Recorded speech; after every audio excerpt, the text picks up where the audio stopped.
ഓം ശ്രീ ഗുരുഭ്യോ നമഃ.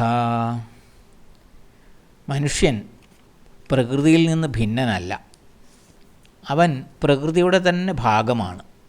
വാസ്തവത്തിൽ നമ്മൾ പ്രകൃതിയെ രക്ഷിക്കുകയല്ല, പ്രകൃതി നമ്മെ രക്ഷിക്കുകയാണ് ചെയ്യുന്നത്. ഭൂമിയിൽ മനുഷ്യൻ്റെ നിലനിൽപ്പ് തന്നെ പ്രകൃതിയെ ആശ്രയിച്ചാണ്. പ്രാണവായുവിൻ്റെ ശുദ്ധീകരണം നടക്കണമെങ്കിൽ സസ്യലതാദികൾ വളരണം.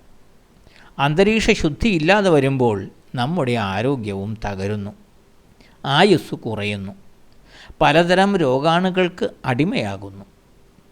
പ്രകൃതിയിലെ ഏതൊരു മാറ്റവും മനുഷ്യനെ ബാധിക്കും. അതുപോലെ തന്നെ മനുഷ്യൻ്റെ പ്രവൃത്തികളും ചിന്താ തരംഗങ്ങളും പ്രകൃതിയിലും സമാനമായ പരിവർത്തനങ്ങൾ ഉണ്ടാക്കും. പ്രകൃതിയുടെ താളം തെറ്റിയാൽ മനുഷ്യജീവിതത്തിൻ്റെ താളലയവും നഷ്ടമാകും. അപ്രകാരം മറിച്ചും സംഭവിക്കും.